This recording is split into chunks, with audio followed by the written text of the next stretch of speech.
Hello, hello, hello, everybody. This is PT, and it's January 14th, 2022. Thanks for tuning into another PT podcast. This is Season 2, Episode 2. I'm your host, PT, and this is my podcasting partners, Todd the Irishman Bergen. What's up, Todd? Hey, everyone. How you doing? Welcome. How you welcome, doing? welcome. I'm doing good. I've got a cup of coffee. My eye hurts, though. My right eye. What does that mean? I don't know, dude. I don't know. You don't know? You're turning into the wrong podcast if you wanted to find out what's wrong with your eye. I don't know. Is that... Oh, yeah, Dr. Phil. Sorry. No, here it is. Here it is. I've got to take care of the log that's in my eye. before I deal with your spec. That's right. That's right. And across the way here is the ball. And let me tell you, he's extraordinarily beautiful today. Oh, I know. He's been working out. He was extraordinarily bald last week. This week, he is the bald beauty, and emphasis on the beauty. Oh, whatever. He's even got that He's wearing the tight pants, dude. I know. I'm saying I am so. not wearing the tight He's pants. bringing new definition to booty in the beauty. That's right. Yes, I have that's no right. booty. That's true. You don't. He's got the muscle shirt on. You and I are cut from the same cloth, buddy. Yes, it is one surfboard right down the back. Yes. Yes, I am not blessed. Yes, you are. You're not blessed with a butt? No. No. That's why we have to have a belt to keep them from falling down. Yeah, look, man. I mean, we date women with booty. We don't need booty. We do. We don't need booty. All right, that now we're really digressing. I got me a booty for one. Booty. I like that one. Oh my gosh. I can't, what the beautiful woman. Yeah. I like that. You Oh didn't have a my button for gosh. that one. I need that was pretty good, Steve. I have to say. I'm very, very impressed.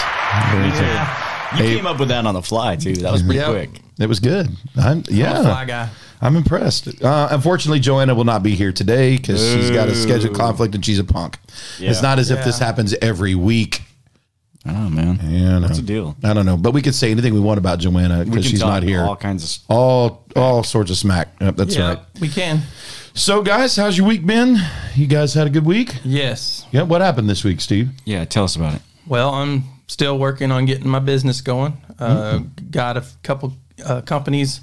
Insurance business. Insurance business, Yeah, let's got a clarify couple that. companies set up. I've only got about 7 more to go. For those of us for those of you out there that are listening to the podcast that think that this is what we do for a living, no, this is just our hobby, I guess is what. Yes, and some of us choose this. Some of us don't choose this, but some of us choose this. So I would say that Steve is a insurance agent and getting his company off off the ground floor.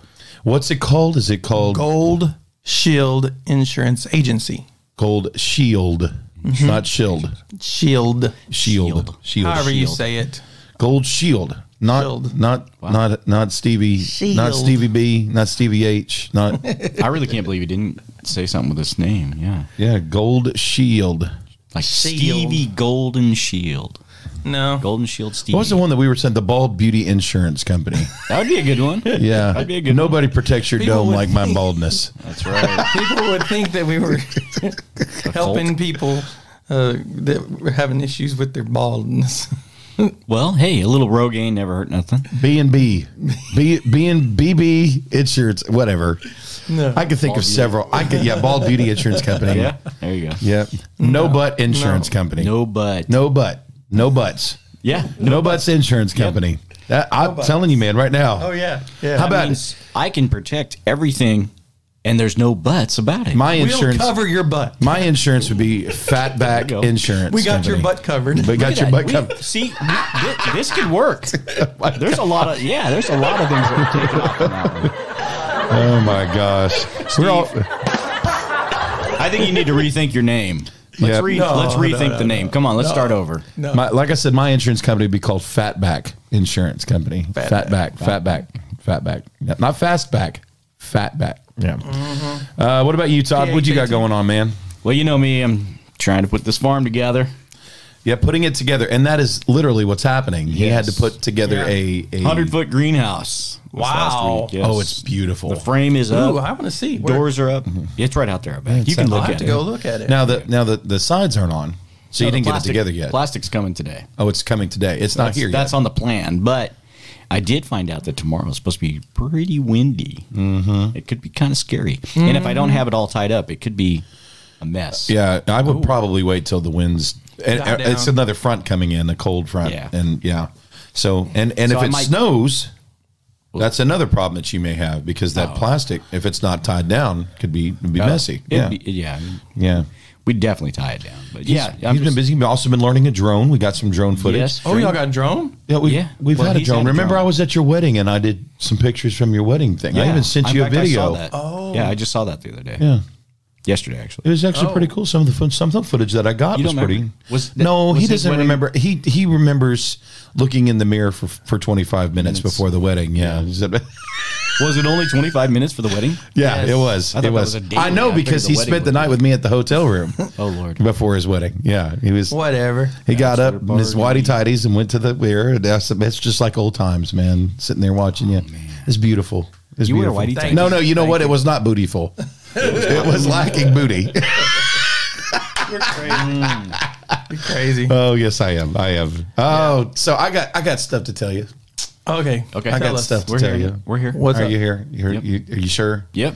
Can I whine a little bit? Yeah. Wait. Is it about you? Yes. Okay. Yeah. All right, bring it on. Yeah. Go ahead. So this week, we know we've been preaching about consider it all joy, enduring, learning God's wisdom through that stuff, how to deal with disappointment with God in your situation, and how James 1 deals with that. You look at that as you're dealing with man, but really it's the whole premise is enduring under trial. So when you're going through the trial, be quick to listen, slow to speak, and slow to anger, especially when you're approaching the Lord, because the anger of man does not produce the righteousness of God. And then he talks about putting off. We'll talk about that on Sunday, the rest of it. But so, as soon as you start preaching that stuff, God's going to go, you sure you got this? Let's try it. Yeah, you sure you got this down, man? You sure? So Monday was actually pretty good, except I woke up and I have this pain in my jaw, and I'm like, what's this about? And it's swollen up back there, and I tell Charlotte, check it out, and what do you think? And she tells me what she thinks, and I'm like, yeah, this is not good. This hurts. So call the dentist. They say you need to get in Wednesday. That's their first opening time that they had, and which is really good, because usually they put me off like 2 months before they can get me in, but because they knew that it was probably something not good. So I go in Wednesday. Well, it's warranty work on their side. Well, we hope. They can't. They can't really guarantee that you're not going to. Well, I'll just talk. When I have to tell you what I have first. Yeah. So going to the dentist office, and it's tender, man. By Wednesday, there's a knot on the side. It's still there. I should have called him this morning, but I think it's a little bit better than what it was on Wednesday. But listen. It's been a month since I've had my wisdom teeth taken out, so I'm thinking there's no way I can have anything bad with this thing. It doesn't make any sense. Although I will say that there are 2 gaping holes where my teeth used to be, and every time I freaking eat, I got, sides of beef that's in there, or pork or something like that. You have to get all that stuff out. That's for a second meal. There's TMI. That's TMI for you. So second meal. I go in and he looks and he goes, yep. One side's not like the other. I'm like, no crap, dude. So he's sitting there looking at it. And great dentist. He's a great dentist. If you want a good dentist in Lindale, you got to go see Paul Denson. He's just great. Paul Denson, Center for Cosmetic Dentistry and Implant. Anyway, so he went in there and he said it under his breath a little bit, I think, because he didn't want me to get depressed, but he was like, yeah, you have a little bit of dry socket there. And so, like, yeah, a little bit. Right. Yeah. I did everything he told me to. I didn't suck out of straws for 4 or 5 days. But I did go and do the concert. He asked me immediately when I walked in, he go, were you able to sing? I'm like, yeah, I was able to sing. And I said, it didn't start hurting until this last Monday. And so I have a dry socket on the side over here. So that was, I can be okay with that. I get out of the parking lot. I'm on my way to the gig at TXM Tyler. And I go and get my car washed. And those of you that know, I've got this great looking truck. It's just a beautiful truck. It is. Getting it washed, looks Vader's his name. And so I go and get it washed, and I pull into a gas station because after the gig, I don't want to have to stop at night to get the gas. I want to go ahead and go. But when I pull him in, it's like, it's crowded. And it's the cheapest gas in town. It's the Walmart neighborhood store there on Old Jacksonville. And so I pull in, and you're having to pull around to find a spot. And finally I find one that's opened up. So I'm coming in and I'm pulling in, and there's a lady that had pulled behind me and had, I guess, misjudged her turn because she was having to adjust. And I did not I was already backed into this space where I was trying to gas up, and all of a sudden I see in the driver's side rear view the car backing up, and I see this Mazda CX-5, and it just goes, hits the back of the car. And she wasn't going fast, just a little love tap, but it was enough to scratch and dent my car. So poor Vader. Yeah, he's fine. He's bruised, but he'll be fine.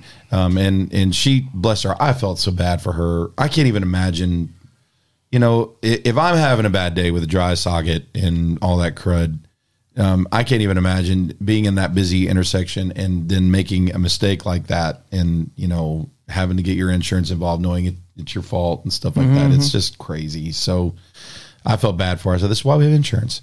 This is what it is. So, but it was a bad day. It was a bad day. And yesterday, sorry, brother, still hurting, every time I look at Steve, it's like a sweet tooth reaction. Oh, I'm playing. But yeah, it was a weird week. Hey, let's talk about this. Yeah. The top news story, obviously, is the mandate for private businesses has been blocked by Supreme Court. That's good. Amen. But the mandate for 20 million healthcare workers has been upheld. So in the greatest compromise stupidity ever done by Supreme Court, from what I understand, and that's my opinion. You can like it or not like it. I don't care. This is called the PT podcast. Not your podcast. So I think that the healthcare upholding is a complete and total stupid compromise.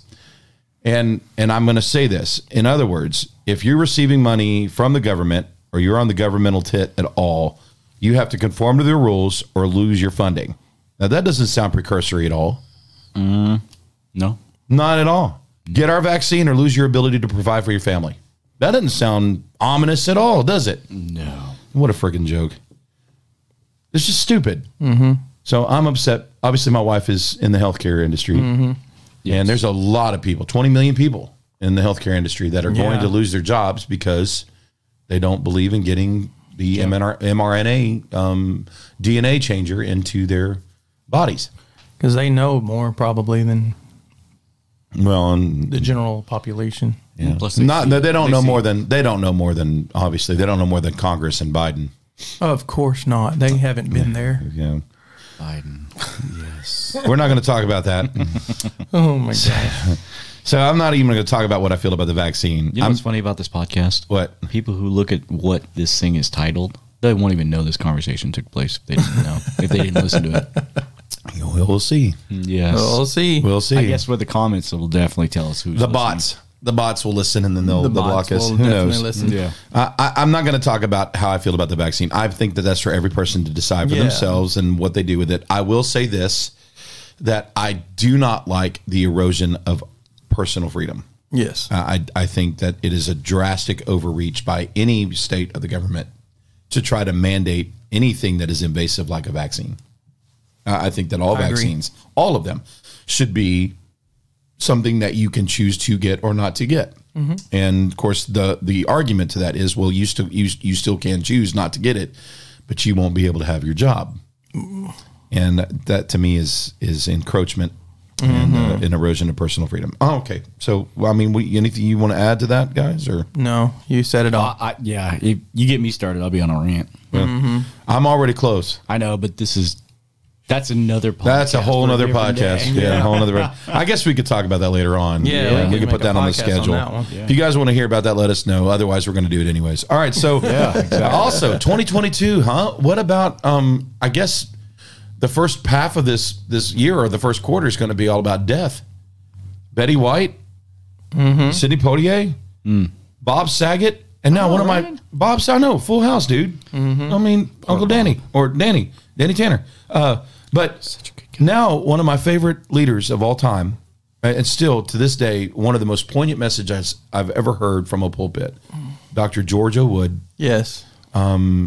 Superintendent of, former superintendent, now it's Doug Clay, but former superintendent of the General Council of the Assemblies of God.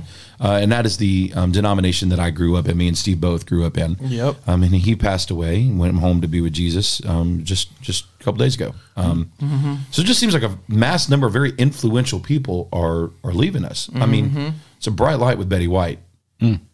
She was And she went home in her sleep. Same thing with Bob Saget. Now, I don't know much about the personal life of Bob Saget. And Betty White, as much as I know about her, I didn't know her, but I did know Dr. George Wood a little bit. Yeah. And I know his stance. I know what his life was like. And just a saint of a guy. Man. Yes, very much so.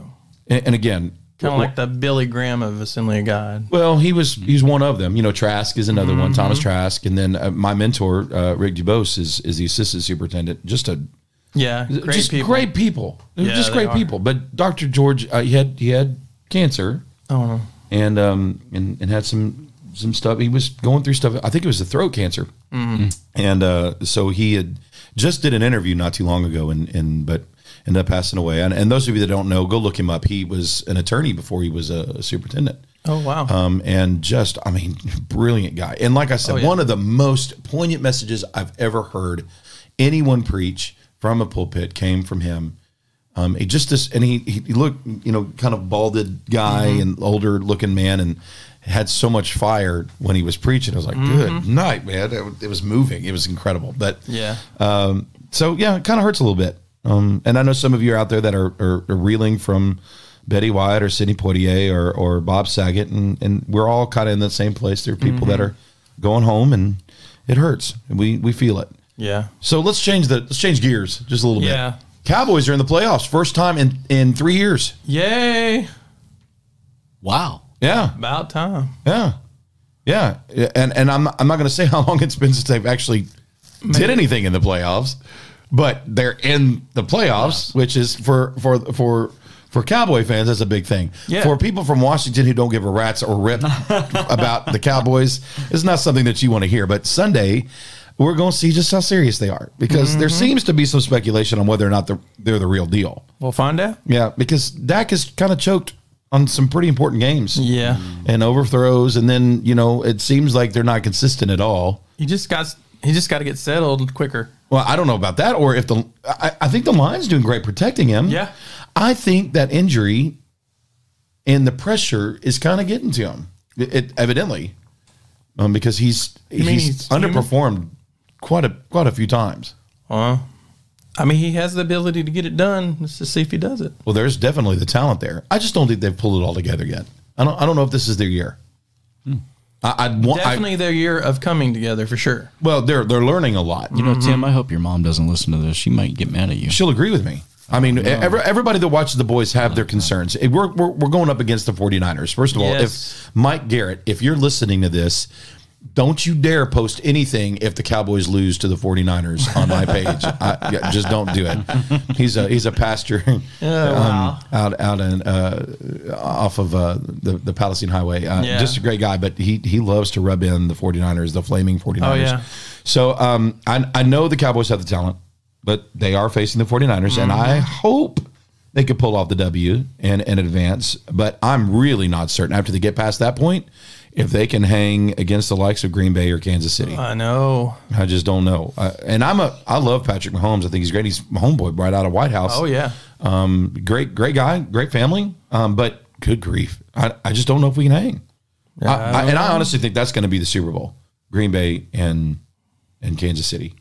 Even though I hope I'm wrong. I think you're It's either that or Tampa Bay and Kansas City. Another repeat. I know.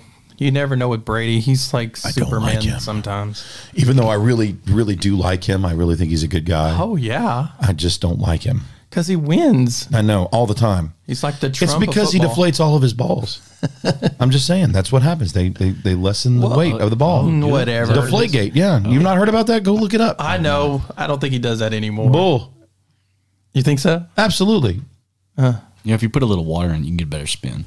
I'm just saying, yeah. Anyway, so I actually think now. I really hope I'm wrong. I hope the Cowboys, because would it be cool if they have to move the Super Bowl from L.A. to Dallas? That'd be great. And then Dallas goes all the way to the Super Bowl. That would be great. Oh my gosh! Talk about home field advantage at the Super Bowl. Yeah, that's only happened a handful of times. Yeah. Anyway, so all right. Them tickets are gonna go way. Woo. So let's do a round of. If Would you guys, rather?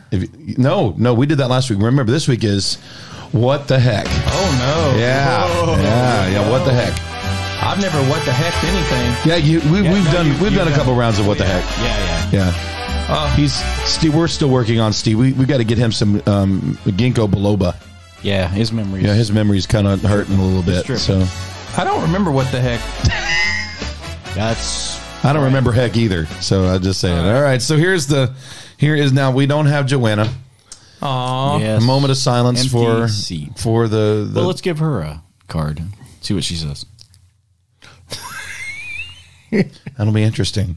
Yes. That would be interesting. I'd rather not because well, she can go last. Yeah, she can go. Yeah, punk. All right, so I'm gonna go with Steve first this time. All right. Oh yeah, Steve. Pick so on Steve, this is called What the Heck. All right. You have to answer. What the heck? All right. All right, here we go. Is cereal soup? Why or why not? Is cereal soup? Why or why not? No. Why? Are you sure? Because soup is warm and cereal is cold. Malto meal. No, because you can have cucumber soup. Malto meal is cold. Yeah, cucumber soup. Yeah. I don't consider it soup unless it's warm. So malto meal is soup. Oh, yeah. And that's cereal. It's a breakfast cereal. What about oatmeal? It is not cereal. It's cream of wheat. What do you mean it's not cereal? Oatmeal cream of wheat is cereal? It says it on the side of the can. It does. Is cream not. of wheat cereal. Poor Steve. What the heck? That's porridge. Porridge is cereal. What the? See why we call it Tell what the that to heck? Goldilocks. What the heck? Why does it even matter? It doesn't. We're just trying to argue over that. Yeah. So I think if it's cold, it's not soup.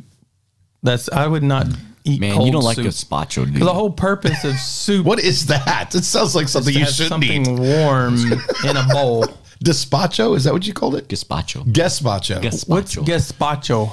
It's like a cucumber soup. It's cold. Cucumber is cold. You need to understand. He's from Washington. Yeah, they have so cold this soup whole It's a in vegetable Washington. soup. It's really good for you.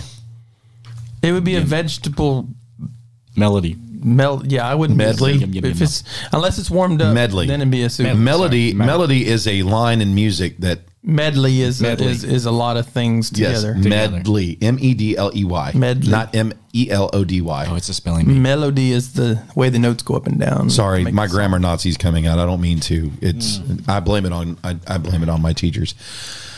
Okay, so Todd, it's your turn. Are you sure? I stick by my Yep, and then I'm going to give the cards answer to Steve so that he can ask me because you asked me last week. Oh, great. Good night. All right, so here we go. Remember, it's the top one. Oh, this is your favorite. Is it my favorite? If peanut butter wasn't called peanut butter, what would it be called? Nut butter.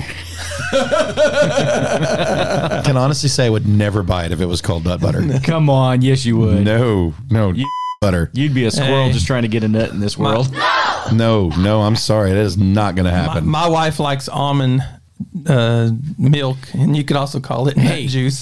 Speaking of almond milk. No. Not that I really want to talk about this on the podcast. She but loves I saw almond that milk. Tool. What did you say? She got a new tool.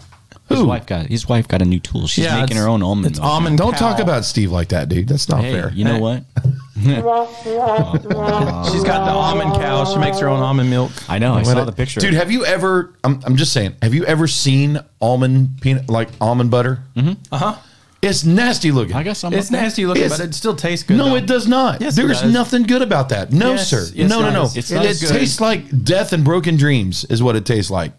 It's But now, still good. have you ever had like regular? So like last year, me and my wife went on a vacation and we went to Arkansas and we found an Amish store that made homemade nut butter, peanut butter.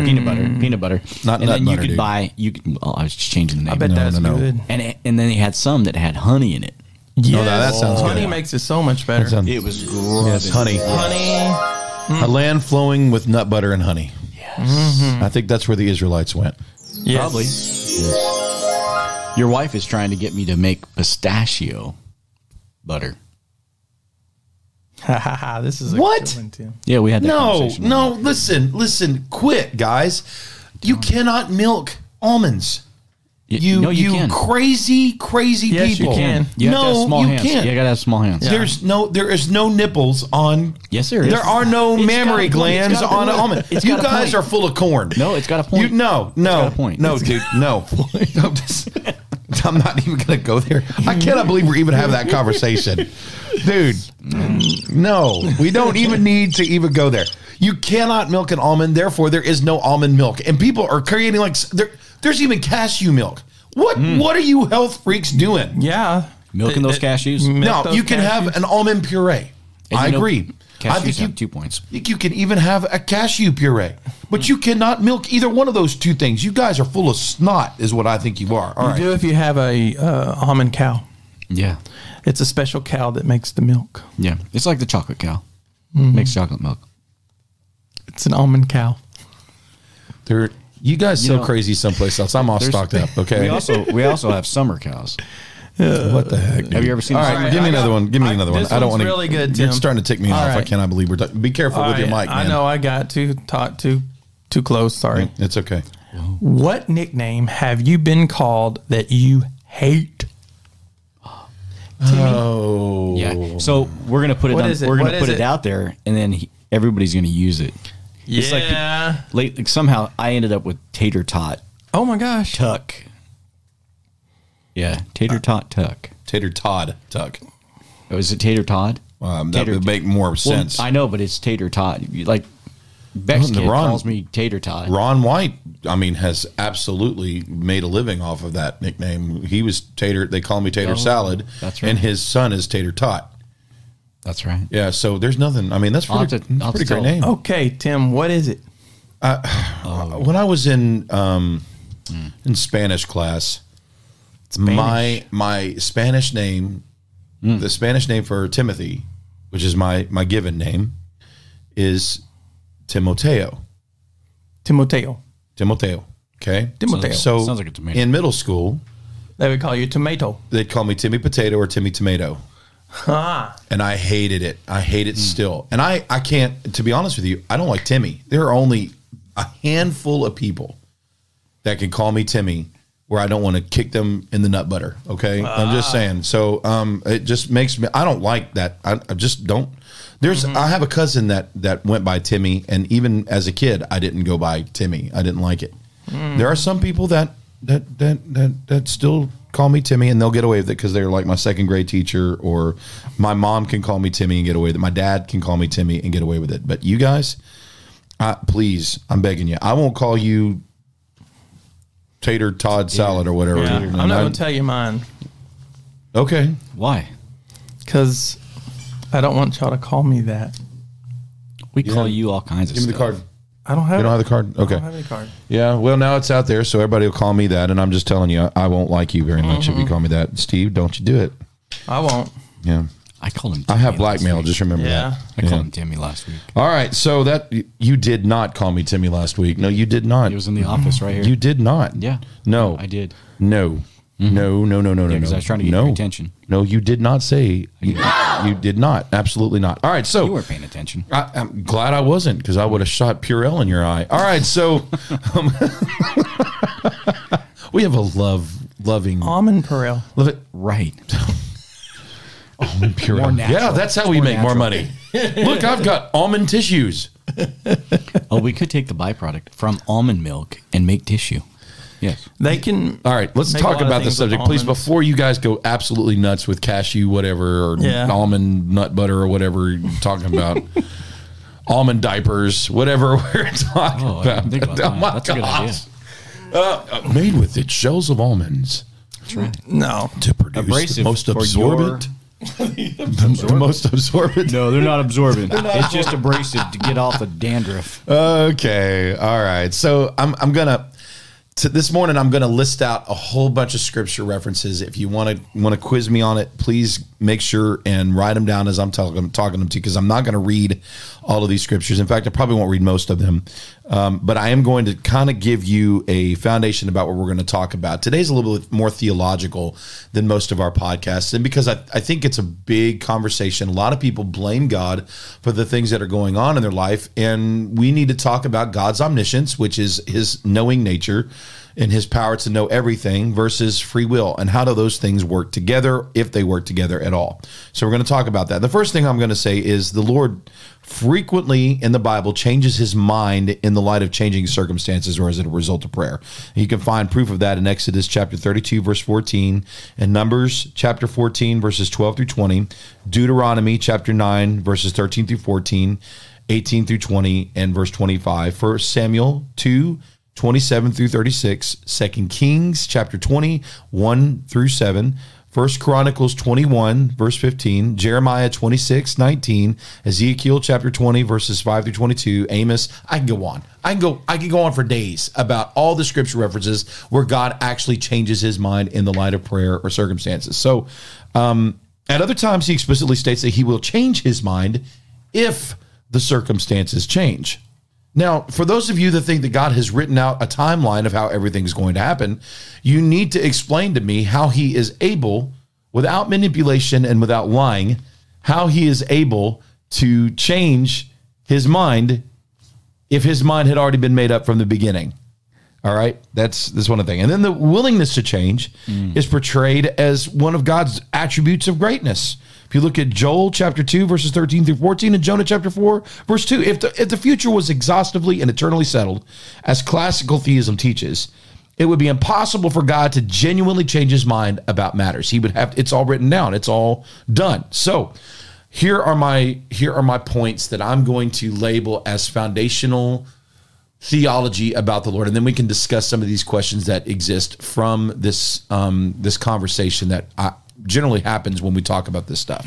First of all, God sometimes expresses regret and disappointment over how things turns out. Okay, even occasionally over things that results from his own will. Okay, like he created man, and you remember when Noah was around, what did he say? It grieved God that he had created man. He was like, okay, I'm not happy that this is going the way it's going. Genesis chapter 6 will tell you that. All right, and then you got the times with Saul, and he was upset that he made Saul king. Mm-hmm. So you got, and then Ezekiel, when the people of God are turning away from the Lord, and there's examples of him expressing regret over the whoring of the Israel nation in Ezekiel chapter 22. Mm-hmm. If the future was exhaustively and eternally settled, and that is a huge underlying statement, exhaustively and eternally settled, which is what Calvinism teaches, that it is at the onset, at the beginning, that the future was exhaustively and eternally settled, that it is done, it is written. He saw the end from the beginning.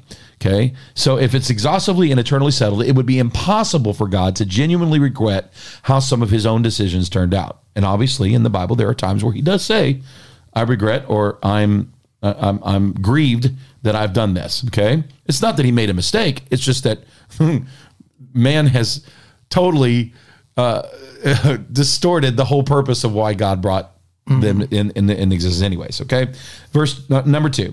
At other times, God tells us that he's surprised at how things turned out because he expected a different outcome. You can find that in Isaiah chapter 5, Jeremiah chapter 3, Jeremiah chapter 19. If the future, again, was eternally and exhaustively settled, everything would come to pass exactly as God eternally knew or it determined it to be. Because God can never be wrong, right? God's infallible. So if God's infallible and he knows for a fixed certainty that something's going to happen, then did you have a choice that it was going to happen? So that's number 3. Okay, not verse. Number 3.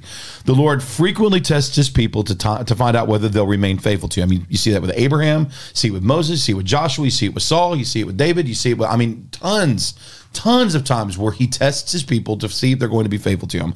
In fact, even with Abraham, when he is up there with Isaac, about to sacrifice Isaac, God stops his hands and he says the famous words, "Now I know." Now I know. Like he didn't know before, but now he knows.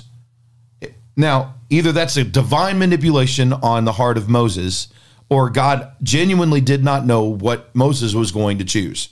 So why the test if God already knows? If the future were eternally and exhaustively settled, God could not genuinely say he tests people, because that would imply that he didn't know at the onset.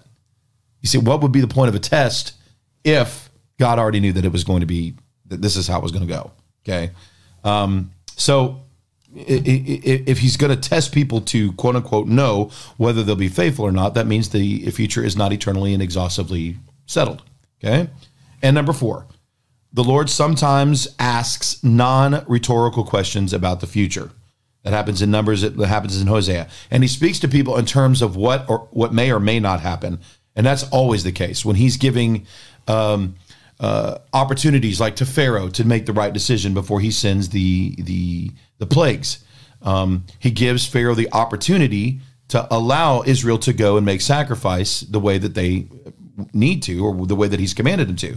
And then Pharaoh refuses that, and then God does. And he tells Moses that he's not going to do this, but just in case, I'm going to offer him this opportunity. He does this on multiple occasions in the Old Testament, where in Exodus chapter 3, in Exodus chapter 13, Jeremiah chapter 38, Ezekiel chapter 12. If the future were exhaustively and eternally settled, God could never genuinely speak about the future in terms of what may or may not happen. Why? Because it's exhaustively and eternally settled. It means that when he says something, he can't talk about open future because it's done already. If it's eternal now and God sees the future as if it's already happened, then there are no possibilities. You're only performing that which he's already pre-programmed you to do. Does that make sense? So I'm going to read a quote from the book of God of the Possible by Dr. Gregory A. Boyd. And by no means do I endorse all the beliefs of this guy, but I think he's right on by this quote. It takes a greater God to steer a world populated with free agents rather than it does to steer a world of pre-programmed automations. So today, we're going to kind of encroach this topic. And I know it's cerebral, and it probably will not be one of the more popular posts. In fact, both of my partners here look like they're about to fall asleep from that. No, I'm just kidding. Yeah. So we're going to be talking about God's foreknowledge versus man's free will. And I expect that we will probably agree for the most part, because both of you guys have probably had this conversation with me before. It's not as if I'm not passionate about this subject. Yeah. But God's foreknowledge versus man's free will. God's omniscience and his all-knowing nature, how does that lend to the belief structure of free will? And so today's going to be slightly cerebral. It should be a fun conversation. So here's some questions to ask yourself, and we'll go down the line here. If God has eternally and exhaustively settled the future, that means he's already written your path. Okay. And we've heard this all of our lives, right? Mm-hmm. Haven't you? I mean, I'm asking, have you? Yeah, I've definitely heard people say that. Yeah, that God's got what's the big God's He knows what you're gonna do. He already knew. Yeah, it's already knew. Done. Or God's in control. So he knew what you were going to choose from the beginning of your life. And your life has already been written down and mapped out, and you're doing everything. It's God's plan. God's plan. God's plan for your life. This is God's plan for you. You got to follow God's plan for your life. So if the future is exhaustively and eternally settled, if God knows for a fixed certainty what you're going to choose, do you really have a choice? No, not if that's the case. God can never be wrong. He's not fallible. He doesn't make mistakes. Although he does regret some of the freedoms that he obviously gave in Genesis. We see that in the Bible. Yeah. But I'm just asking, if he has already pre-programmed you to do stuff, and he can never be wrong in the pre-programming of that, then did you have a choice to begin with? No. Look at Steve. He was like, oh, man, I really want to answer this different, but yeah. I mean, that's the reason why he gave us free will. He wanted us to love him. Well, let's talk about the nature of God's omniscience. He wanted us to worship him. That's what he created us for. What does omniscience mean? Omniscience means all powerful. No, that's omnipotent. Omnipotent, yeah. Omniscience means ever present. No, that's I forgot my omnis. Omnipresent is all present. So omniscient is all knowing. All knowing. That's right. Okay. So it's sorry. The mind. Well, it's okay if you have conscience. It's been a while since I've been in Bible college. Dealing with the mind. Okay, so if you are all powerful, you're omnipotent. You have. He's all powerful. He's all potent. Yeah. Okay, so he's got all power. He can do. He's and if we're and I'm not. I don't think that people of Calvinism are evil. I just think that the teaching sometimes misrepresents the Lord. And we have to be careful how we characterize him, because that means that we're attributing some of these things that man does to the pre-programming of God's omniscience. And so if God pre-knows all these things are going to happen, they say, well, there's still a choice for you to make. He just ultimately wrote down what you were going to choose. And it's a lesson in futility.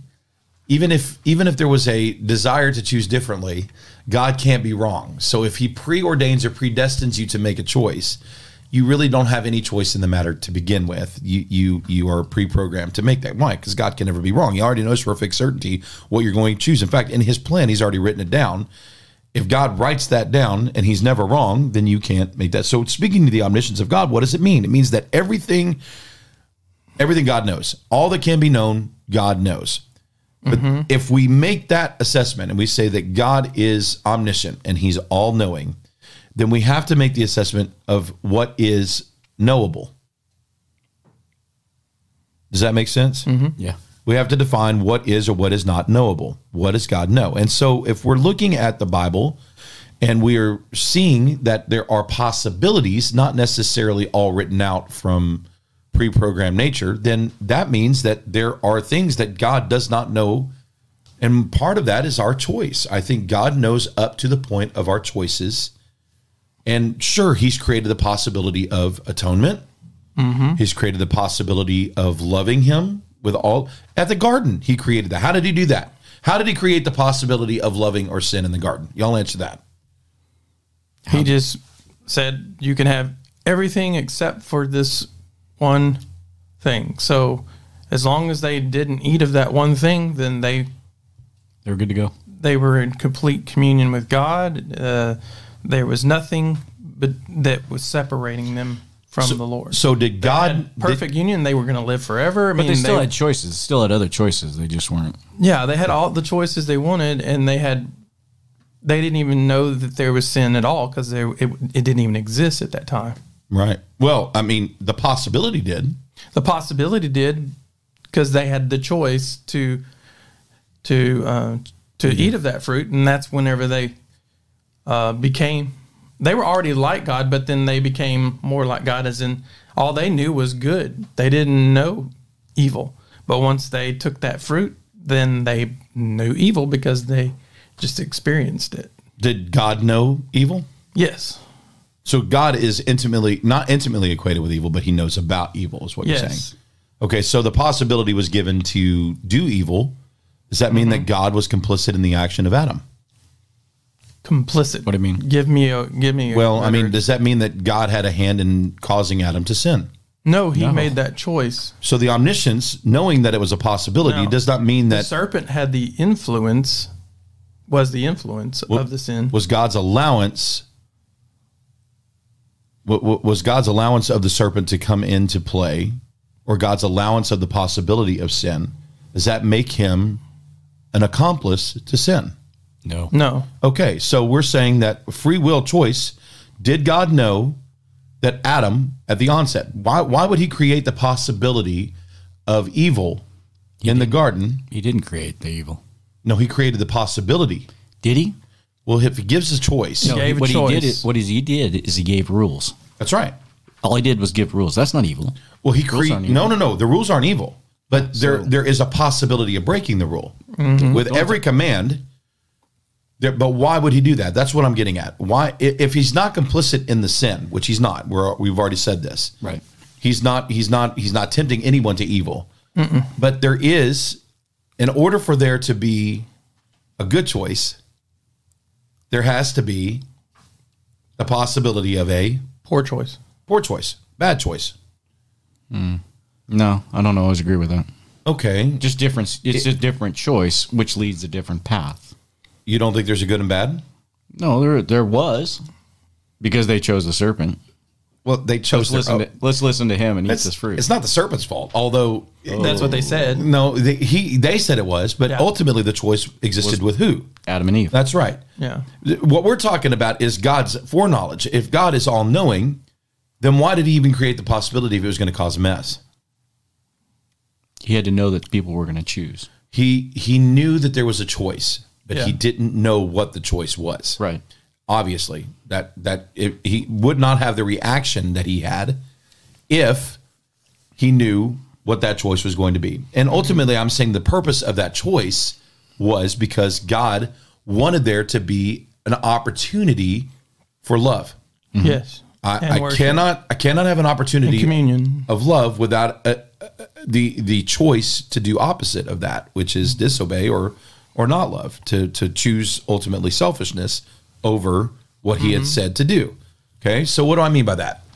When he gives the command is obviously given with the warning of, if you do the opposite of what I'm telling you, in the day that you eat of the thing that I told you not to eat of, what happens? He gives a consequence. He says, in the day that you eat of that, you will surely Die. Okay. Now, if you read in context, or you read what he's telling them, he said that what you know now, the innocence that you know, the purity that you know, all that you know in this garden that'll whittle away to nothingness. It won't be like you know it now. It's death to what you know as far as life, what you know as far as the eternal life, what you know as far as the innocence, what you know as far as your life as you know it is going to be gone. You're going to die. Yeah. And ultimately, he knows the consequence of that action. Does that mean that's what he chose for them? No, they chose that.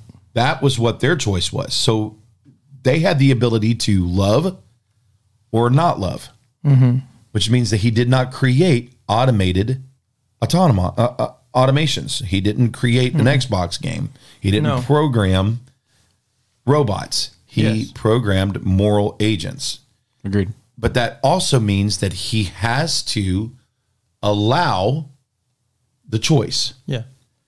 Which means he cannot pre-write, pre-form, and pre-program us to a certain thing. Otherwise, there's no choice involved. He can't be wrong. Agreed. 100%. Okay, does that make sense to you guys? Okay, so we're talking about, do you really have a choice? Absolutely. But if we do have a choice, that means that God limits his omniscience to the knowable future. Now, are there things that he knows about the future? Absolutely. Absolutely. He saw the end of things from the beginning. But that doesn't mean that all the choices in between there have already been made. It just means that he knows the end result. When he prophesies things and he says, I'm going to do this stuff, it's not that he knows how those things are. If he says, Steve, this is how you're going to get here.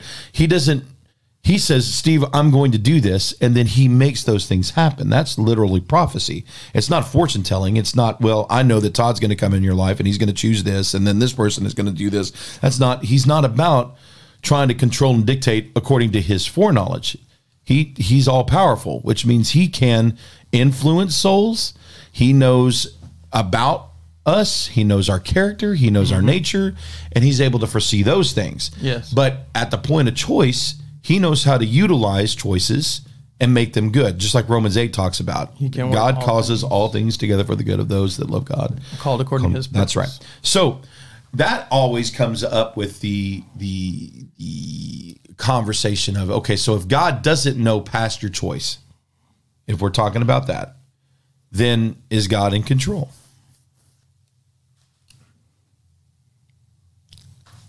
He is in control, but he's not in control of your choices, because he wants you to have the choice to love him. So you're telling me he's relinquished control over your choices? Because that he gave you the free will to choose. So he's giving you the will to choose. He gave you authority to choose what? Whether you're going to serve him, follow him, worship him, love him. Lots of choices, actually. We go back to the bottom line is love or not love, because he goes to his disciples and says, why do you love me? Why do you say you love me, but do not what I say? Why the person that loves me will keep. 1 John says, if you love me, if you love him, you will keep his commandments. End of story. So if he commands something to you, you're going to choose what he asks you to do. Why? Because you love him. That's part of it. That's in the garden. It's the same thing with anybody that he's talked to and he's given good information about, good quote unquote boundaries. Okay. That good boundary, implied with that boundary, is the danger of not abiding by that boundary. And usually what happens is our mentality says, well, past that boundary is something that I want. It looks good to eat, quote unquote. That's Adam and Eve. And even though God said not to, and even though God said this boundary, I think I know better. And so I'm going to choose to do it my way instead of his way. And so who are we loving? Instead of doing what God says to do, loving ourselves. We're loving ourselves more than we love what he's asking us to do. And so the choice of indicative of selfishness versus selflessness. And that also speaks to the intrinsic value of the Lord in our life. If we value the Lord over everything else, like we're supposed to, what he's asked us to do, it's what's best for everything when God creates that boundary. And so that omniscience is, he knows everything there is to know. He knows the nature of all of creation. He knows the nature of all of us, and he knows all the stuff that's surrounding this choice. And he lays that boundary. And because we thought that we knew better, we have the power to love or not love the Lord in that capacity. You say worship, I say love, same thing. Giving of ourselves as a living sacrifice. But that begs the question. If there is someone who does not choose to love the Lord, is God in control of that action? If he's choosing not to love the Lord. No, they have the choice. They have the ultimate choice. What does that mean? Is God free of blame? That's probably the best word, I guess. Is God free of blame for that choice? Yeah, because they make their choices. He doesn't make their choices for them. So he's not in control of that choice. They have the control of their own choices. He still has a plan for everybody's life. It's whether or not they choose to follow that plan. So we're saying that there is a plan that God ultimately has for people that he wants them to follow. Yeah, and it's always going to be God's never going to have a plan just for your own selfish things. He's going to have a plan that's going to be for other people, for his kingdom. Okay, but you do realize that in our culture today, it's all about me. Yes. Well, yes, it is. It is all about us and that kind of stuff. But you've heard this. I know you've heard this in your churches. Come on, where people say, "Oh, it's okay. God's in control." Have you ever said it? 1,000 times. I've said it before I came around to this line of thought. Yeah. Well, before this thought. So ultimately, God, he doesn't know what our choices are going to be, but yet he's still in control of the outcomes. No. He at least knows the outcomes. Well, I don't know that he knows the exact outcome. I think he knows. Well, he knows the kind of an idea end result. If you go this path.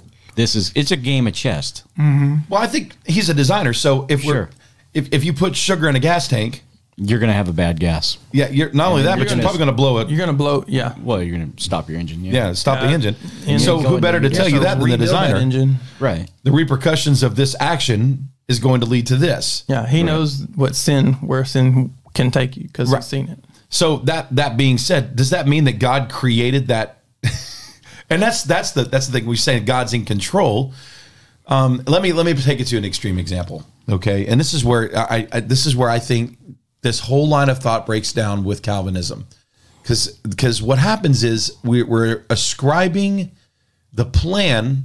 God's not a failure. He's not. He's totally infallible. Yes. So the system that he's created is built on the choosing of love and choosing him instead of ourselves.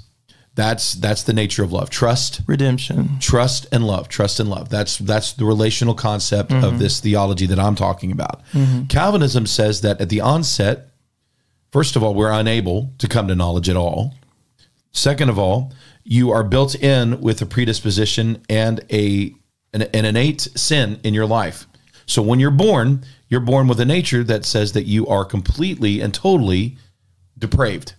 that God has built in you a moral depravity when he formed and fashioned you in your mother's womb. And it's Adam's fault, is what they'll say. But when he creates you, when he knits you together in your mother's womb, because I don't know if you've ever seen or looked at that, it's amazing how the body of a baby, and you just saw this happen before your eyes in the womb of your daughter-in-law, and Ellie Mae, who is beautiful. But I'm just saying, at the onset of this little baby that was in there, they're not that pretty at the start. They look like tadpoles. And then God develops and forms this thing. But somehow we get in this thing with God's plan and purpose has formed us and fashioned with an innate ability to sin. And he doesn't like that. He hates sin. He hates sin. But we're pre-programmed and predestined. He's predestined some of us to good choices, and he's predestined some of us to bad choices. And the thought pattern here, this is what boggles my mind. Here's the extreme example, is that when somebody walks into a church with a gun in their hand and begins to waste away at lives in that sanctuary. We've seen this. Well, or in schools, we talk about Columbine or Sandy Hook or any of these, Virginia Tech. I just saw an I Survived episode, and they attribute this to God. They say that God's in control and that we have to trust his plan for those people. Did God do that? It was God the author of that guy coming in and shooting all those people. No way. But you see how that line of thought can lead to that. Yeah. Right. But that's, Yeah. And you see why it ticks me off. And that line of thought keeps people out of church. Well, yeah. I've seen ladies across the table from me, across the desk from me, who have gone through things, horrible things that their kids have chosen for themselves. And they're asking me, why would God allow this to happen? If God loves me, why would he write this out? Is that you tell me that he's got a master plan. You tell me that he's got all this to my life written out and he knows exactly how it's going to happen. And why would God allow this? And so I have so many people. That's why people get so angry at God. Yeah, because people are attributing these actions to God, the heart of God. Yeah, and it's not his heart at all. No, what if we know what his desire is? What we have to ask, if he is omniscient and he knows for a fixed certainty all these choices that we're making, and there is no real choice, okay? Does God always get what he wants? Nope. No, he does not. Yeah, because he wants everybody Saved.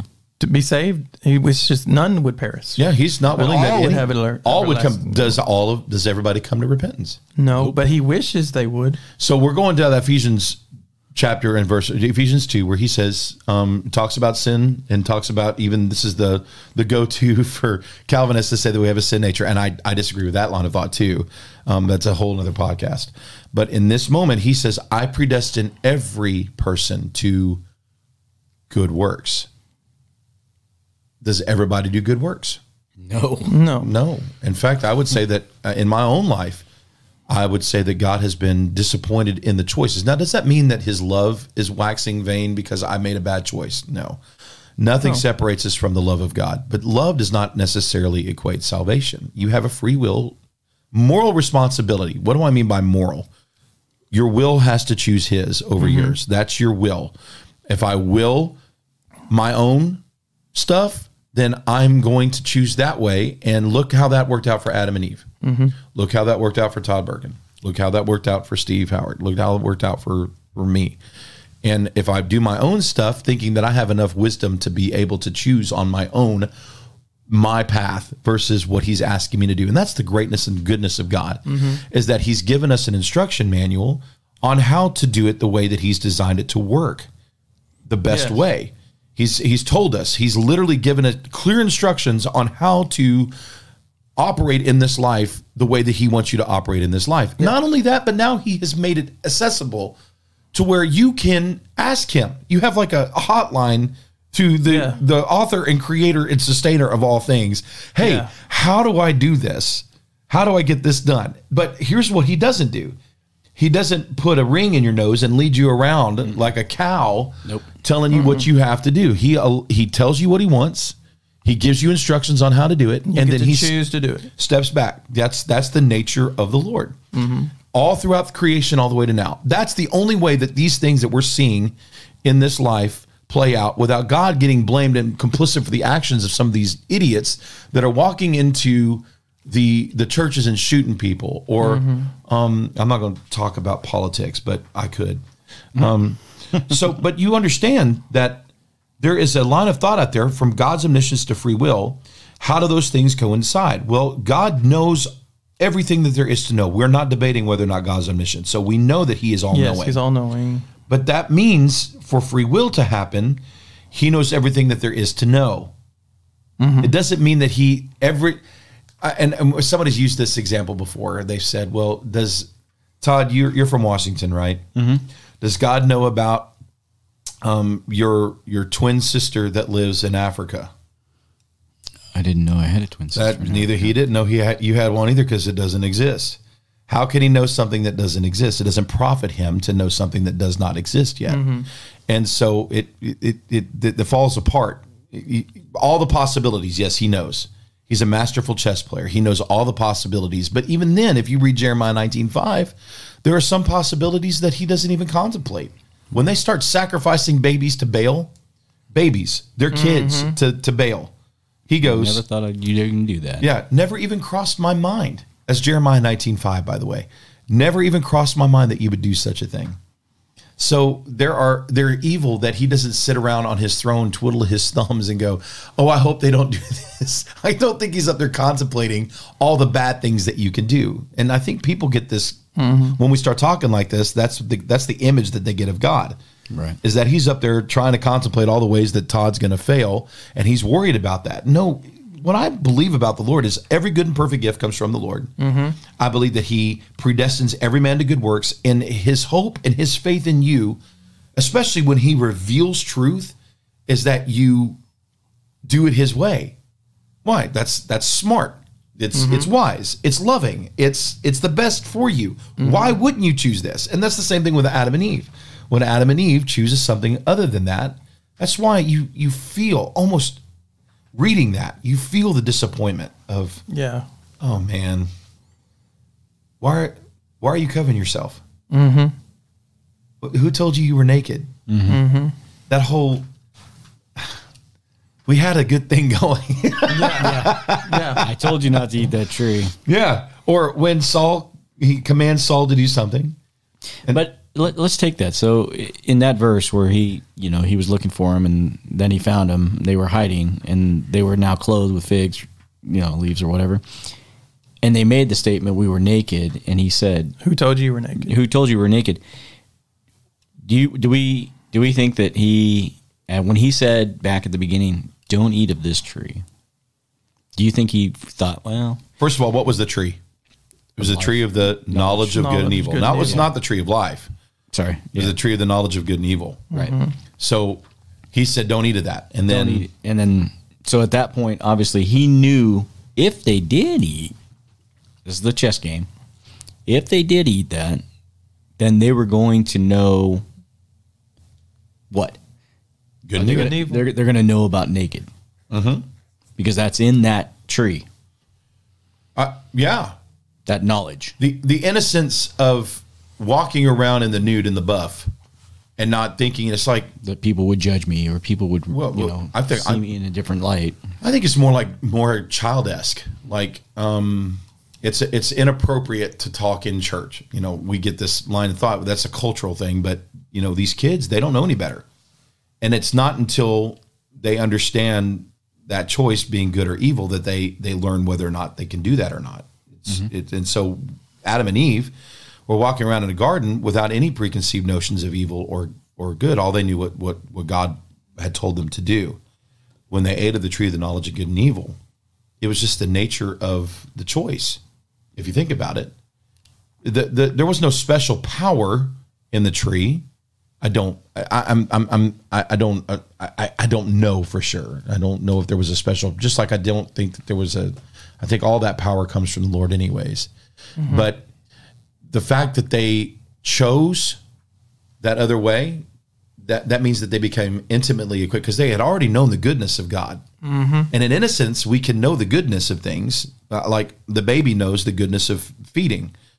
the baby will know that there's a good thing that comes from feeding and nourishment and rest. But they also, when they make that first choice to selfishly indulge or whatnot, there's an obvious understanding, especially at first correction, that there's something that bad took place. I think that's the same thing with Adam and Eve. When they ate of that tree of knowledge and good and evil, they became intimately acquainted with the disobedience to the Lord. Mm-hmm. And now they're going to become intimately acquainted with the consequences of that choice. Which is shame. Which is knowledge of good and evil. And evil. And why the enemy, who told a half-truth, he said, when you eat of this, you're not going to die. You're going to become like God. There's a half-truth there. Be careful of half-truths, because you don't know which half you're going to get. Okay? The enemy says, you're not going to die. You're going to become like God. There was a half-truth there. They're going to die. So that's absolutely false. But they became like God, but only in this manner, that God knew what disobedience looked like. He knew the consequences of those things, and he knows he's all completely good. So he was not intimately acquainted, but he was acquainted with what bad was, and he was acquainted with what good was. He's obviously all wise, so he knew those things. Adam and Eve only knew innocence until they made a choice to not be innocent. Yeah. Does that make sense? Yeah. Like I said, it's cerebral, but that's still not talking about the omniscience of God. Did God know that was happening? And I don't think it. Well, that's why I was going to say, because when he came back down and he was looking now for this Adam and Eve, and they were hiding. This is a whole nother podcast, by the way. I know. And there's other questions that I have, but I'm not. It's good. I want to answer this question, though, because we've got time. Okay. So, all right. I think that any time, because I believe that God the Father, God the Son, and God the Holy Spirit are the same. It's the one. All right. And I think that they incorporate different offices. Like, I think God the Father is the hierarchy, and in heaven he's enthroned. Okay. And the character, that character of God the Father, is the same as God the Son. But what I see is every time that God comes to earth, like even with Abraham, or when he appears to Abraham, or when he's with Shadrach, Meshach, and Abednego, he's in physical form. I honestly think that when he makes the choice to come down, now this is just stretching, guys. This is why it's PT podcast. This is all you theologians out there your heads are about to explode, and you're about to come at me with all these messages about how I'm preaching heresy. I'm not preaching this from the pulpit. I'm just having a conversation with my buddy Todd. And what I think what happens is when he comes to earth, he takes on the form of a man so that we understand what that looks like. And then I think his Godhead in that moment he chooses to converse and to know and to be known in that, just like with Jesus. When Jesus comes to earth and he's in the form of a man, he has set aside his Godhead and he is relating to man in that way right then. Now, he's had a whole life with Jesus. We see that. But when he came to that garden, I think he literally was like, okay, why are you hiding yourself? I think he was genuinely wanting to relate to them as human to human, as a person to a person. And so the person of Jesus was there in the garden with them, the human form of God in the flesh right there in the garden at that moment.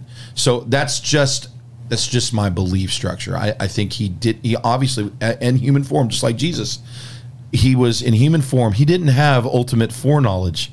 He knew the end. He knew what he had come to do, but I don't think he knew every choice before it was made. I don't think he had intimate knowledge about every choice that was going on. I think there were some times where he was surprised, like when the centurion says, "You could tell me to go, and that she's going to be healed, and I'll believe you." I think he was genuinely surprised and he said, "Like people with this kind of faith I haven't ever seen before. I'm impressed with this. Go, and it'll be done the way you said it." So I think there were times where he looked at that and I think he was genuinely surprised when the disciples woke him up in the boat. And he's like, "Oh my gosh, you little faith.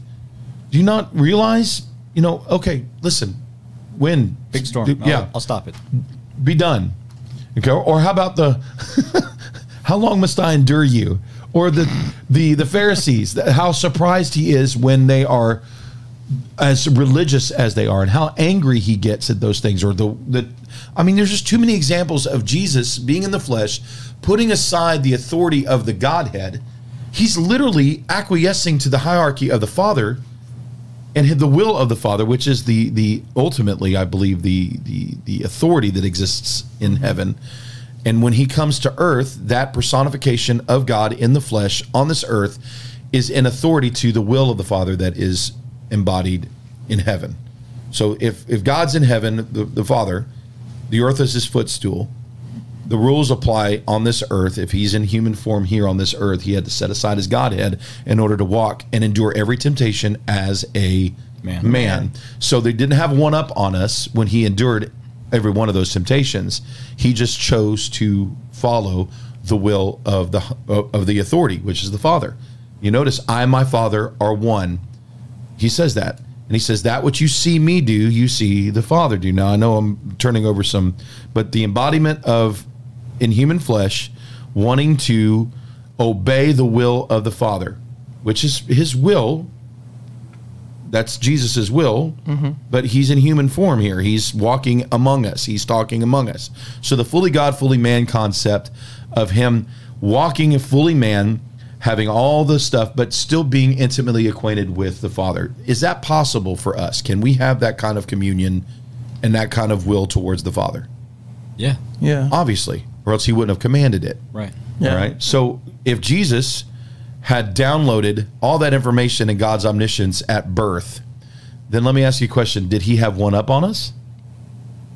Was he able to endure and suffer every temptation as a man if he wasn't just a man? No. Are you sure? Yeah. I had to think about that for a second.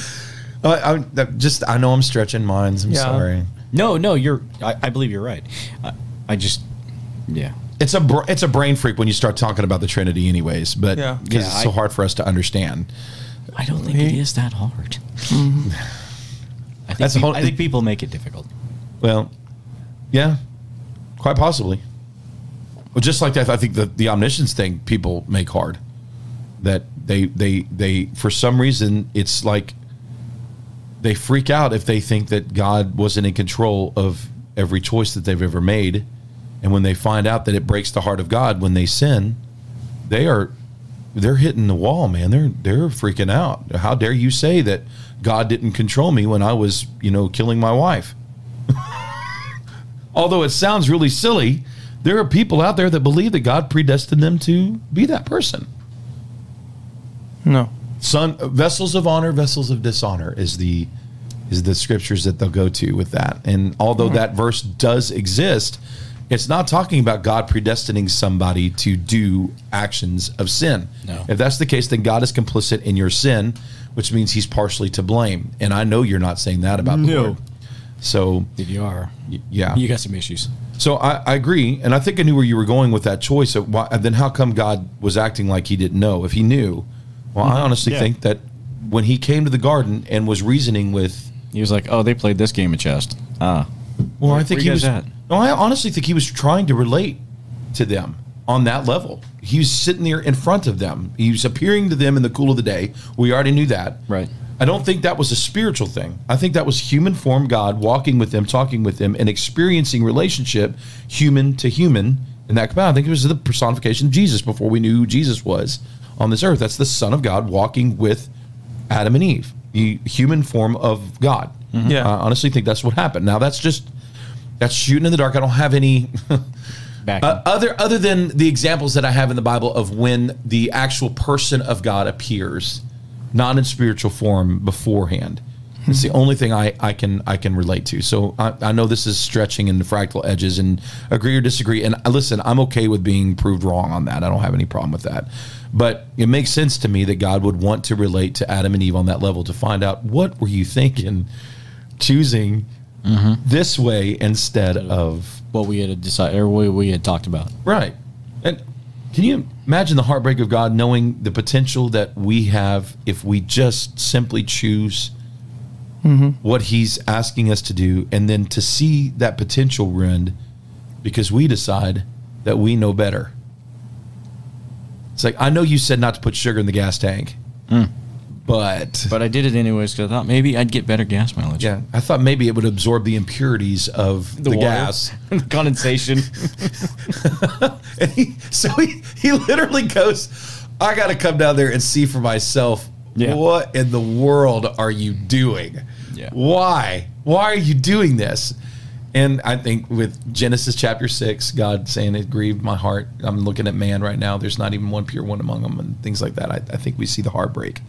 So that answers the question then for those of us that are listening out there. And I know it's cerebral and I know it requires thought, but God is not complicated. He is obviously a very complicated being, but as far as his desires for us, he wants great, wonderful, loving things. He is all love. Yes. He is all truth. He is all light. In him there is no darkness. In him there is no turning from those things. That's part of who he is. Amen. And so when he lays out the expectation for us, he is hoping that we will play that game. I don't know if it's even playing the game. Hoping that we will choose love him. And yeah. That's essentially what you said. If God is love, if his way is love, and he is love, then we will choose him. Love. Love. Yeah. If we're not choosing love, then logically, what are we choosing? Something that's not love, something that is, what's the opposite of love? Sin. That's true. Selfishness. Sin is essentially selfishness.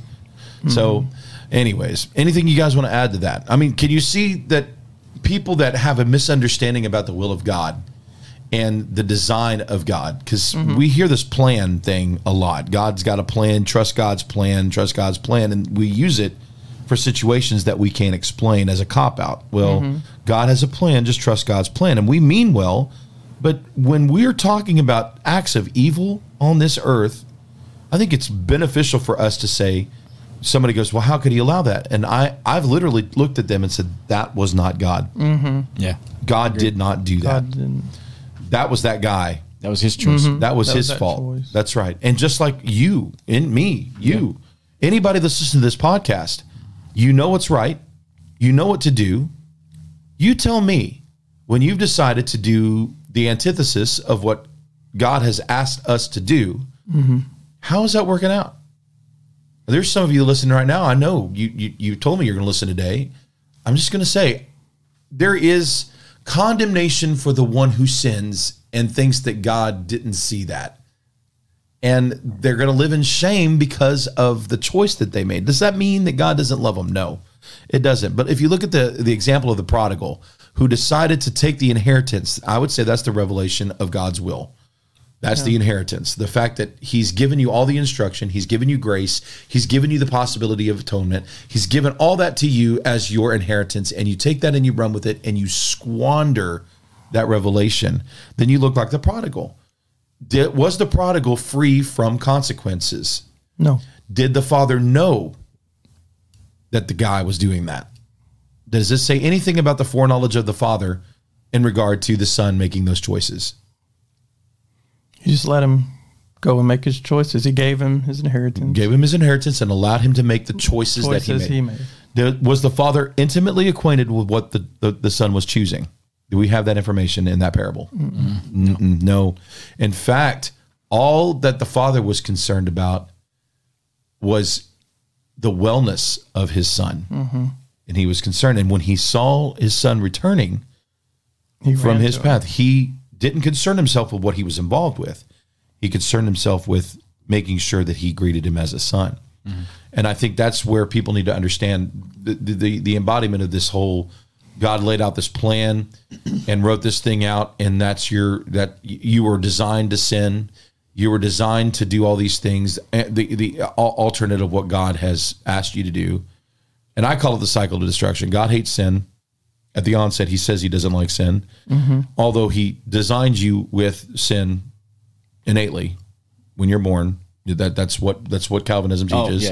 You're designed with sin innately. When you're born, you're already born into a flesh bag of sin, and you have no control because you're already predestined to sin or not to sin.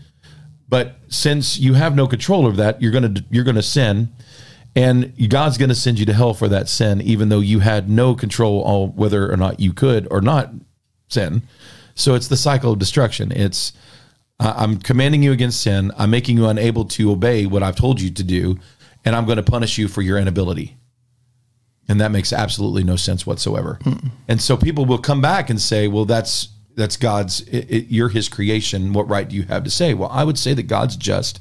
I would say that God's righteous, and it doesn't match the character of God to put that kind of cycle into place.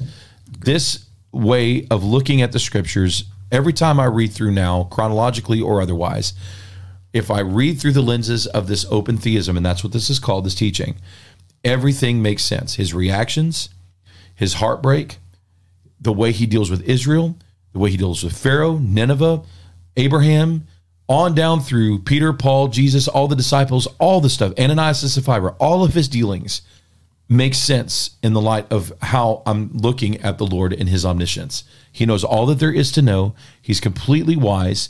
He doesn't know past the point of your decision. And I think that's the way he operates in conjunction and in synergy with you. He reveals things, and he hopes that you choose his path. But you have ultimate authority over your own life, what destination you choose. And his heart will break for the one that decides alternate. Yep. I think he does right now. Looking at America and looking at the things, I think he's grieving over those choices. Oh, yeah. So it's not God that's causing these. A few sleepless nights. Oh, well, I don't think he sleeps. He might rest, but I think his eyes are ever watchful. Yes. And we talked about grace and mercy last season. How I don't think that God's grace is a blinding to sin. I think it's an empowerment to overcome sin. And the person that really wants to choose God will choose him and will find incredible power to choose alternate selfishness, because he's given you all the tools to do that. Yeah. It's those individuals that are convinced that their way is better, or it's going to provide better things for them, that they don't. So anything else you guys want to add to that at all? Are you kidding me? How could you add? That's a pretty good rundown. Yeah. If you guys have questions out there, you better get on there and start typing. Well, I'm surprised that the conversation of suicide, because we talked about that right at the onset. Yeah. You know, does God author that in somebody's life? No. You know, I think I don't think we understand everything. And so we got to be really careful looking at different lives. Like we look at people's choices and we think we know, and we assume that we know, but we really don't know. It's like pastors that preach somebody into heaven that they had no clue what their choices were, never walked with them at all. And they deign to know that this guy's heart was pure and that God has welcomed him into the gates of heaven. We hope that that's the case. We genuinely, but I don't think that we can look at every individual situation with the wisdom of God unless he gives us that wisdom to say whether or not. So I think in the case of suicide, I don't think God's plan or God's will is that somebody does that. That doesn't mean that there aren't circumstances or chemical imbalances or things that are extenuating circumstances that God doesn't see because of what kind of crappy world that we live in right now. I mean, do you know the chemicals that are in milk? You know the chemicals that are in vaccines? Do you know the chemicals that are in a lot of the things that some of the water that we drink? So I know that evil exists in a lot of different areas in our lives. And I think sometimes it touches and affects innocent people in a very negative way. And I think sometimes that hurts their brains. It hurts the chemicals in their brains. And sometimes that impairs their choices. And I think that some people who think that they're not complicit in those actions are absolutely complicit. Ezekiel says you're a watchman on the wall. And if you don't engage the way that God's telling you to, the blood will be required at your hands. So there's a warning for the people that know better, that act out according to what they think. And why would that be a consequence if that's the way that God planned it from the get-go? That just doesn't make any sense to me. So anyways, maybe it's just a passionate topic for me. Maybe everybody else agrees with that. But I know that there are people out there that have a real big confusion about how does God know everything and design everything, and we have the problem with pain in this world. How come people are dying of cancer? How come people are dying from, suicides? How come, if God's good, then how come these things are happening? And this kind of answers that question. I don't think God brings these things into lives. I think sometimes there's judgment, yes. But I also think the judgment is the byproduct of the choices that nations have chosen. Yeah, the consequences. So, but I'm trying to evoke any kind of conversation that you guys might have on that. Well, things like on cancer, as far as my beliefs, I think cancer is a calling card. What do you mean? Bring them home. Well, could be. I believe that. I lost my mom to cancer. She was a great woman. She died at an early age. She's there. I would 100% agree with you. I also think that it's the byproduct of choices that we make. Like some people that smoke for 34 years, some of these individuals that die with lung cancer, even though they have all the warnings in the world, they decide, I don't care what you say. I like it. I'm going to do it. What about a guy that works in asbestos? Yeah. Well, again, that's evil on a whole other front. Well, is it? I mean, at one time or another, asbestos was told to, it'd be a good product.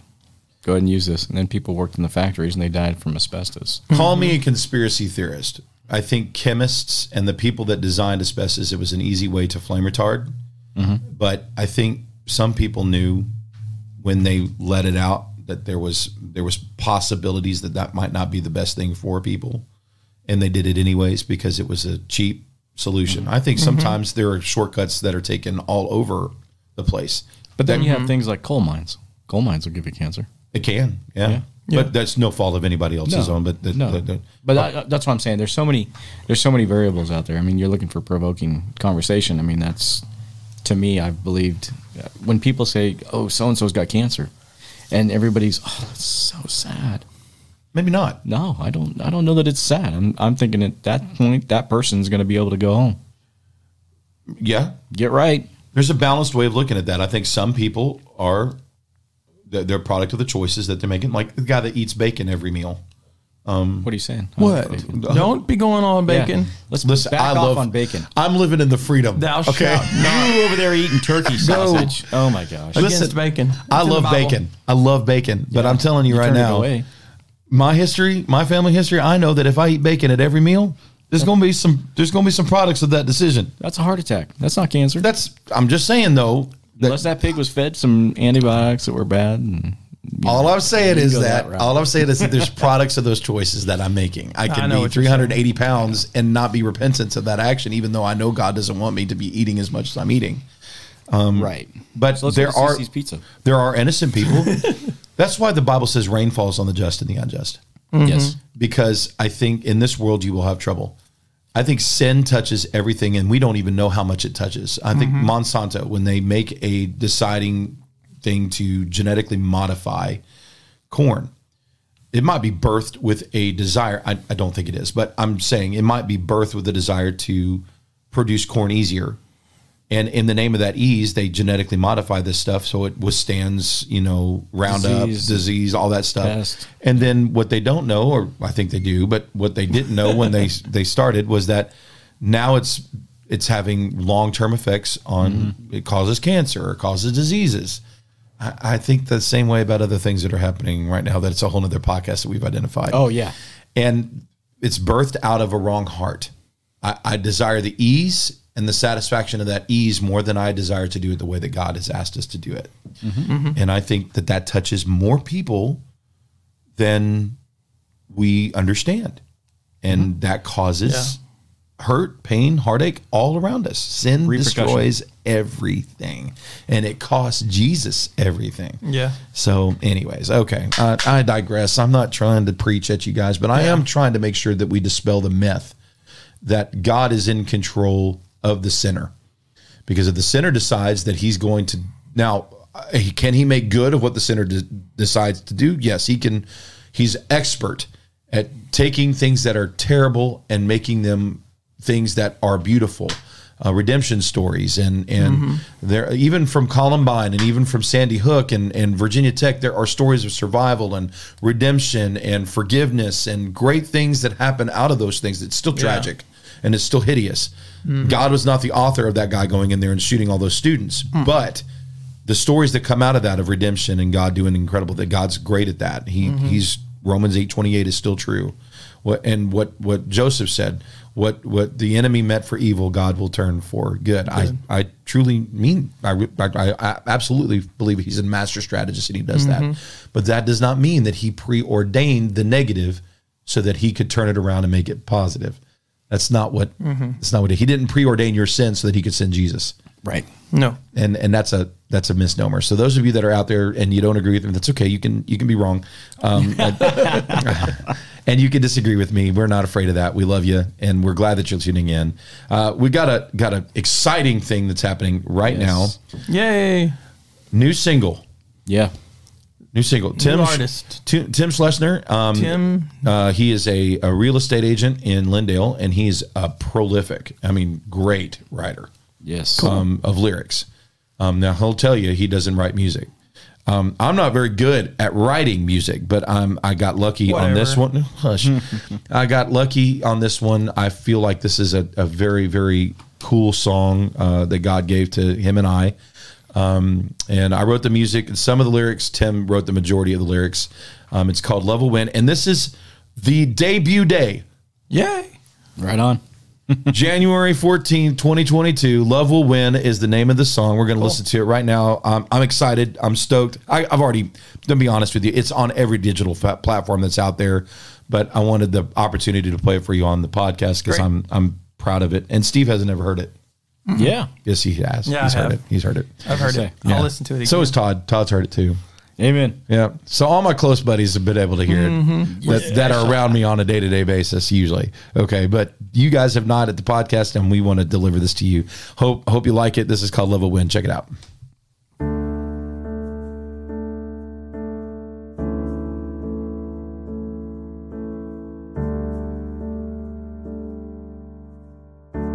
I've got worries, I've got wonders, and the world is filled with doubt.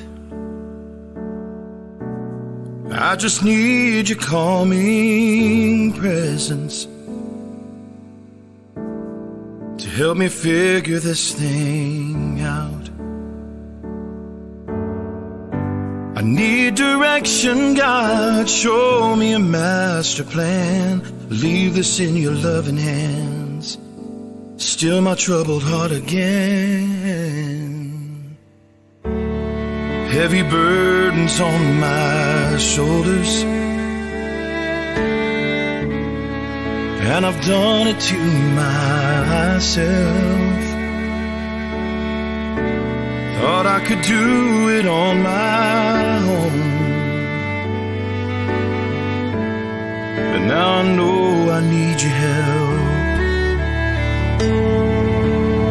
I can't see the bigger picture, help me see your point of view. I know I can't do all things, but Father, that's because of you. Daddy, have you got a minute? 'Cause I really need to talk. I got lost amidst distractions, now I'm stumbling in my walk. Could you nudge me towards the right thing? I've gotten in the way again. Bring peace into the situation. Show me that your love will win. Oh,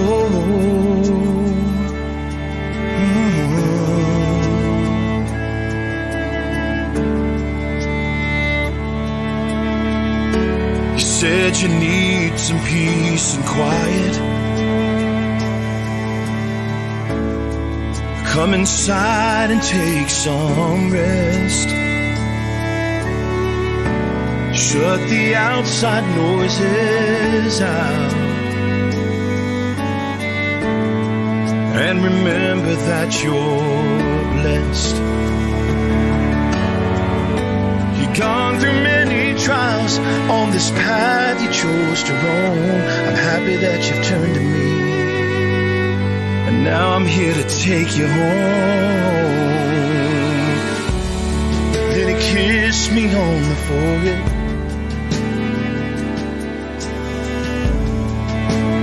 said the victory is won. You know I came to save the lost son, and I'll forgive all that you've done. Don't forget, my child, your soul is on the mend. I'm the Alpha and Omega, the beginning and I am the end. And I'll always have a minute, and I'll always want to talk. I'll always be there when you stumble, and I'll carry you on your walk. I'll always nudge you towards the right thing, and you'll feel it from within. I'll bring peace that passes understanding. Oh, and my love will always win.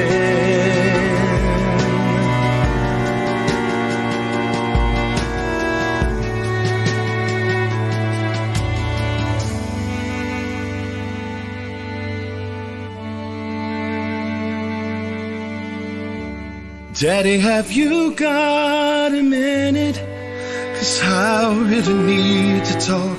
I got lost amidst distractions. Now I'm stumbling in my walk.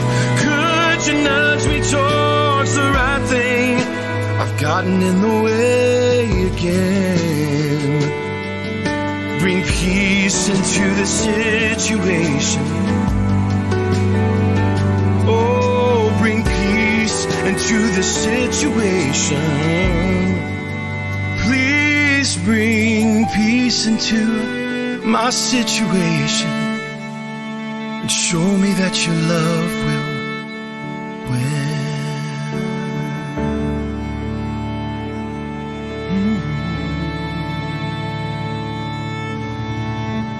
Daddy, do you have a minute? That was the latest release single for Tim Lane. That's the stage name, by the way. It's easier to say than Tim my last. Lane. Who's that? That's my name. That's my middle name. Lane is my middle name. Danger is my middle name. I'm just playing. Yeah, that was Tim. That was lame. lame. That's lame. Thanks, man. I appreciate that. You talk about the song? No. Just making sure. Yeah. Just at least you're honest. I was saying. No, at least you're honest. It's a dangerous thing. That's what I'm saying. Anyway, so be careful your timing, man, because I know. Tim's probably listening now, and probably crying. No, I love that. I just think I love that song. Was beautiful, and it really goes along with what we talked about today. Yeah. I think ultimately at the end of this whole thing, I think will win. love is going to win. He's not going to lose a battle. So, but that doesn't mean that your obligation isn't to obey and love and trust him, and that there will be repercussions. Hell was not designed for you.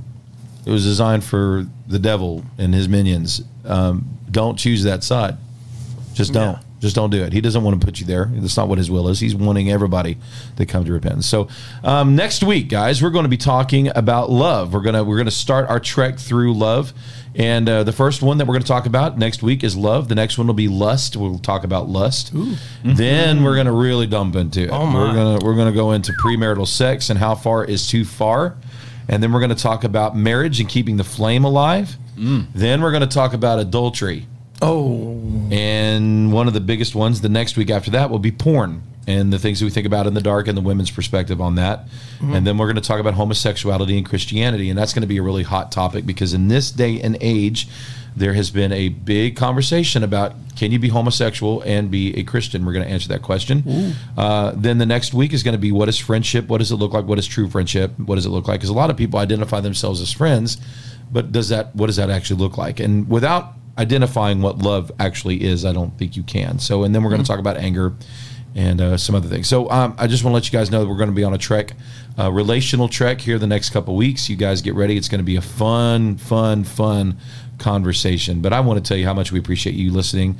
And if you guys got anything you want to talk about, let us know. Message us. We're looking forward to hear from you. But until then, I just want to let you guys know we're excited about what's happening. We're excited about you guys listening. And we look forward to seeing you next week. And until then, this is Todd Bergen. This is Steve Howard. And this is PT, and we will see you guys next week. Good night. God bless you.